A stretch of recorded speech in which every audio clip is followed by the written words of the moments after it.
دعاء ختم القرآن. اللهم آنس وحشتي في قبري.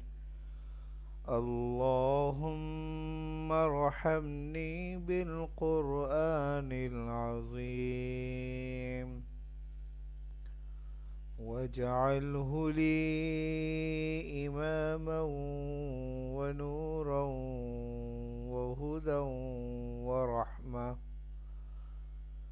اللهم ذكرني منه ما نسيت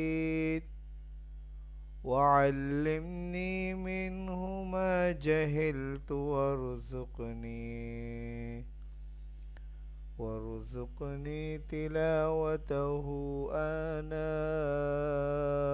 الليل وآناء النهار واجعله لي حجة يا رب العالمين. صدق الله العظيم.